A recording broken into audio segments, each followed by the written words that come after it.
CM Bhajanlal Sharma ने स्वच्छता सप्ताह का शुभारंभ किया। झाड़ू लगाकर स्वच्छता सप्ताह का उन्होंने शुभारंभ किया और आज अहम संदेश मुख्यमंत्री भजनलाल शर्मा ने आज जनता को दिया। स्वच्छता सप्ताह के शुभारंभ के माध्यम से उन्होंने झाड़ू लगाकर, और आप ये तस्वीरें आप देख सकते हैं, एक्सक्लूसिव तस्वीरें सच बेधड़क पर मुख्यमंत्री भजनलाल शर्मा, उनके साथ जयपुर सांसद रामचरण बोहरा और साथ ही बगरू विधायक कैलाश वर्मा भी उनके साथ मौजूद हैं। स्वच्छता सप्ताह का शुभारंभ हुआ है। बड़ा संदेश यहां पर मुख्यमंत्री देते दिखाई दे रहे हैं और इस खबर पर अधिक जानकारी के लिए हमारे साथ जुड़ गए हैं हमारे संवाददाता लाल सिंह फौजदार। फिलहाल ये एक्सक्लूसिव तस्वीरें सच बेधड़क आपको सबसे पहले दिखा रहा है और इस खबर पर अधिक जानकारी के लिए हमारे साथ जुड़ गए हैं हमारे संवाददाता लाल सिंह फौजदार। लाल सिंह, स्वच्छता सप्ताह का शुभारंभ किया है आज मुख्यमंत्री भजनलाल शर्मा ने। क्या तस्वीरें और एक बड़ा संदेश वो देते हुए दिखाई दे रहे हैं, जहां खुद वो झाड़ू लगा रहे हैं? देखिए, बिल्कुल लगातार सीएम अपने एक्शन से कार्रवाई भी कर रहे हैं और संदेश भी दे रहे हैं।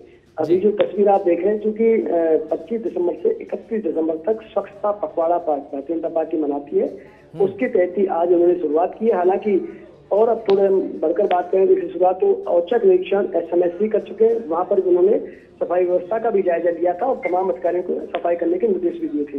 लेकिन यहाँ चूंकि संकल्प भारत विकसित भारत संकल्प अभियान के तहत एक कार्यक्रम आयोजित किया जा रहा है अजयराजपुरा में, वहां पर उन्होंने खुद ने झाड़ू लगाकर एक संदेश दिया है कि लगातार आपको स्वच्छता को इसी तरह बरकरार रखना है, क्योंकि पीएम मोदी के आने के बाद देश में जो स्वच्छता के प्रति एक जागरूकता का भाव जागा है, स्वच्छता को लेकर लोग सीरियस हुए, उसी कड़ी में आगे बढ़ाने के लिए ये एक कदम हम कह सकते हैं। और देखिए, लगातार आप सौरभ जो कह रहे हैं कि भजनलाल शर्मा लगातार अपने कार्यों से, अपने एक्शन से एक संदेश भी साथ साथ में दे रहे हैं।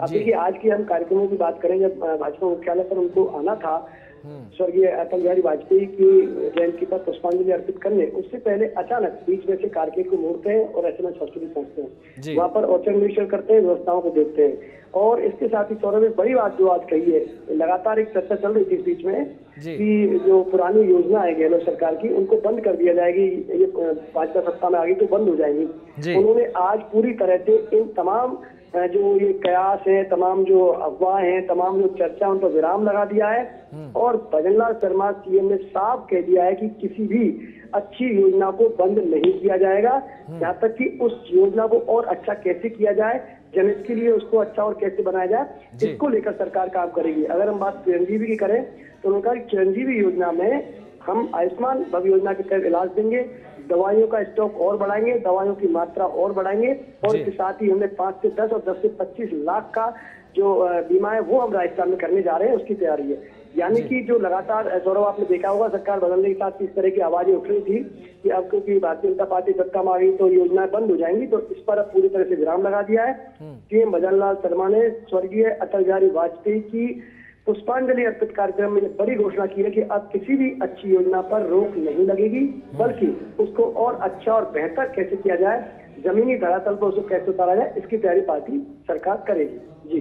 जी, आज स्वच्छता पखवाड़े का, स्वच्छता सप्ताह का शुभारंभ मुख्यमंत्री ने किया। किस तरह से इस अभियान को आगे चलाया जाएगा और पूरे प्रदेश में किस तरह से जनता को इससे जोड़ा जाएगा, उसकी क्या कुछ कार्य योजना? लाल सिंह, देखिए बिल्कुल सौरभ, चूंकि पहले से ही जो ये अटल बिहारी वाजपेयी की जयंती को लेकर जो कार्यक्रम की रूपरेखा बनती है, उसमें 25 से 31 तक स्वच्छता पखवाड़ा मनाया जाता है और इसमें बूथ से लेकर कार्यकर्ता ऊपर तक इन्वॉल्व होते हैं। तो इसमें न केवल जन जागरूकता के कार्यक्रम चलाए जाएंगे, बूथ लेवल पर चलाए जाएंगे, मंडल लेवल पर चलाए जाएंगे, जिला स्तर पर चलाए जाएंगे, प्रदेश स्तरीय कार्यक्रम किए जाएंगे, जन जागरण किया जाएगा और सब तमाम जो जनप्रतिनिधि हैं वो इसमें भाग लेंगे, वो भागीदारी निभाएंगे, पदाधिकारी वो भागीदारी निभाएंगे। यानी कि आप देखिए, बूथ लेवल के कार्यकर्ता से लेकर खुद सीएम तक जो आज उन्होंने संदेश दे दिया है झाड़ू लगाकर, तो आप बूथ का कार्यकर्ता से लेकर तमाम जो बीच की कड़ियां हैं, चाहे सांसद हों, चाहे जनप्रतिनिधि हों, चाहे जिला प्रमुख हों, चाहे नगर परिषद के निकाय के अध्यक्ष हों, मेंबर हों, कार्यकर्ता हों, सभी इस अभियान में जुटेंगे और एक बड़ा संदेश स्वच्छता का देंगे और खुद भी आगे करके सफाई करते हुए आपको नजर आएंगे, सफाई अभियान को जागरूकता करते हुए नजर आएंगे, लोगों को अवेयर करते हुए नजर आएंगे। जी, इस समय लाल सिंह दो तस्वीरें हैं जो हम दर्शकों को दिखा रहे हैं। एक तो स्वच्छता सप्ताह का आगाज आज मुख्यमंत्री ने खुद ने किया झाड़ू लगाकर, और दूसरी एक और तस्वीर है जहां पर किसान के घर वो पहुंचते हैं और जमीन पर बैठकर भोजन करते हुए दिखाई दे रहे हैं। तो दोनों तरफ एक बड़े संदेश देते हुए मुख्यमंत्री यहाँ पर दिख रहे हैं। देखिए, बिल्कुल किसान को अन्नदाता कहा जाता है सौरभ, और चूंकि आज हम सब लोग जो खाना खाते हैं वो कहीं ना कहीं किसान के घरों से आता है। सीएम आज पहुंचे हैं, संकल्प विकसित भारत को संकल्प का जो कार्यक्रम चल रहा है वो कैसे पूरा होगा, वो तभी पूरा होगा ना जो हमारे किसान, मजदूर, आम जन का जीवन स्तर ऊंचा उठेगा। तो किसान के घर में खाना खाकर ये बड़ा संदेश सीएम भजन लाल शर्मा दे रहे हैं कि यही है जिनके हाथों से अन्न पैदा होता है और जिनकी मेहनत से, जिनके पसीने से इस देश का विकास होता है। तो इनका भी हमें ध्यान रखना है, क्योंकि ये जब कड़ी आगे बढ़ेगी, जब किसान देश का समृद्ध होगा, मजदूर समृद्ध होगा, तो आप मानिए भारत विकसित भारत के लक्ष्य को बड़ी आसानी से जल्दी हासिल कर लेगा। तो ये एक संदेश है सीएम का किसान के यहाँ भोजन करने से, कि किस तरह हम नीचे की कड़ी को कभी नहीं भूलते, किस तरह हम किसानों को साथ लेकर चलते हैं। और हमें इस बात का पूरी तरह एहसास है कि जो किसान को हम भूमिपुत्र कहते हैं वो यूं ही नहीं कहते, बल्कि वो भूमिपुत्र है, क्योंकि उसकी मेहनत से अन्न पैदा होता है, उससे देश के लोगों का पेट भरता है। तो साफ संदेश उनका है, एक तरफ झाड़ू लगाना, यानी कि कोई काम छोटा नहीं होता, और आप भी स्वच्छता में इस तरह ध्यान दीजिए।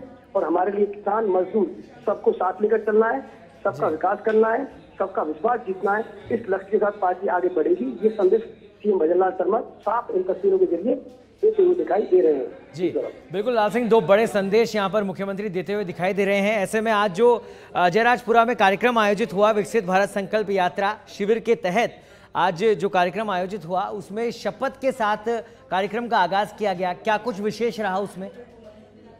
देखिए, ये जो विकसित भारत संकल्प यात्रा का जो आगाज हो रहा है वो एक शपथ के साथ होता है। अधिकतर कार्यक्रम में स्वच्छता की शपथ दिलाई जाती है, साथ ही आप कर्तव्यनिष्ठ होकर अपनी जो कर्म है, जो आपका दायित्व है, उसे पूरी तरह से निभाएंगे, ईमानदारी से निभाएंगे, देश के प्रति समर्पण भाव से काम करेंगे, समाज के प्रति समर्पण भाव से काम करेंगे।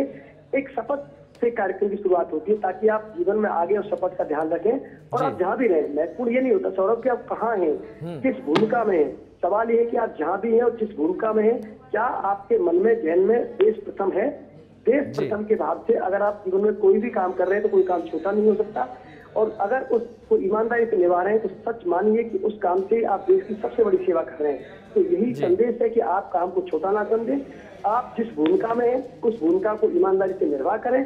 इस शपथ के बाद पूरा कार्यक्रम शुरू हुआ, निरीक्षण किया गया, अधिकारियों कर्मचारियों से बात की, ताकि चूंकि जो जन कल्याणकारी योजना केंद्र सरकार की है वो जमीनी धरातल पर कैसे पहुंचे, पात्र लोग उनसे कैसे जुड़े, जो नहीं जुड़े उनको जुड़वाना, जो जुड़े हुए उन तक जन कल्याणकारी योजनाओं का लाभ पहुंचाए।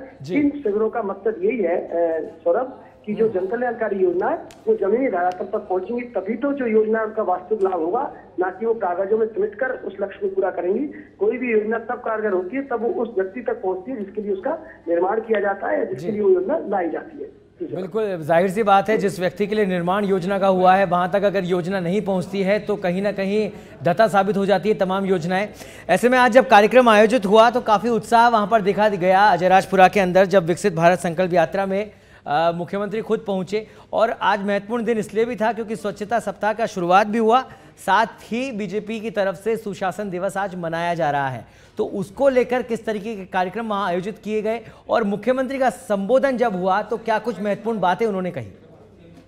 देखिए, बिल्कुल सौरभ, चूंकि अटल बिहारी वाजपेयी की जयंती उत्सव को भाजपा सुशासन दिवस के रूप में मनाती है, और ये शुरुआत हो गई थी 2014 से। 2014 से लगातार इस 25 दिसंबर को इसी रूप में भारतीय जनता पार्टी मनाती है, और मकसद है सुशासन, यानी कि आप इस दिन अटल बिहारी वाजपेयी के उन कृतित्वों को याद करते हैं, उन कार्यों को याद करते हैं, उनके उस व्यक्तित्व के पहलुओं को याद करते हैं कि किस तरह उन्होंने एक आम जीवन से शुरुआत करके वो पीएम पद तक पहुंचते हैं, लेकिन उसके बावजूद भी एक इंच मात्र, जिसे कहते हैं ना, लेस मात्र भी जिन व्यक्तित्व को अहम छू नहीं पाया, जो कभी अपने जीवन में लक्ष्य से भटके नहीं, चाहे कितनी भी दिक्कतें आई, चाहे कितनी मुश्किलें आई सौरभ, लेकिन वो कभी अपने लक्ष्य से नहीं भटके। उनकी चंद पंक्तियां आप सुनते होंगे कि हार नहीं मानूंगा, रार नहीं ठानूंगा, गीत नया लिखूंगा, गीत नया गाऊंगा, गीत नया गाऊंगा, ये पंक्तियां जो है, तो ये आप देखिए कहीं भी जाएंगे बीजेपी के हर कार्यक्रम आपको सुनाई देंगी, क्योंकि आदर्श पंक्तियां बनती हैं उनके जीवन की। तो उन्होंने जो जीवन को जिया इस राष्ट्र के लिए, उन्होंने जो जीवन जिया देश के लिए कि किस तरह एक आम कार्यकर्ता समर्पण भाव से आगे बढ़ता है और किस तरह देश की सेवा कर सकता है, तो आज वो आदर्श है भारतीय जनता पार्टी के आम से लेकर खास कार्यकर्ता के लिए वो आइडियल है। पीएम मोदी खुद कहते हैं कि मैं उनके ही बहुत बहुत धन्यवाद लाल सिंह इस तमाम जानकारी के लिए। तो गरिमामय कार्यक्रम था और आज एक बड़ा कार्यक्रम, क्योंकि पूर्व प्रधानमंत्री अटल बिहारी वाजपेयी की जयंती भी है, ऐसे में सुशासन दिवस भी आज मनाया गया। कोई व्यक्ति छूट न जाए, मैं आपके माध्यम से एक ही निवेदन करना चाहता हूं। कांग्रेस वाले कह रहे हैं हमारे काम हमारी योजना है, मैं आपसे कहना चाहता हूं कोई भी योजना हम बंद नहीं करेंगे। आगे हम अच्छी अच्छी योजना को और अच्छा बनाने के लिए आगे योजना कहते थे कैसे होगा। हमने आयुष्मान योजना को 5 लाख से लेकर 10 लाख तक बढ़ाया और अब हम 25 लाख तक इलाज कराने का काम कर रहे हैं। कहते हैं दवाइयां बंद हो जाएंगी। परसों मैंने बात की, केंद्र में भी बात की, हमारे मंत्री जी से भी बात की। मैं आपको कहना चाहता हूं जो दवाइयां मिलती थी वो मिलेंगी। हमने कोशिश की है कि उसमें कम से कम ऐसी दवाइयां और बढ़ाने का काम करें जो हमें आवश्यकता हो रही है।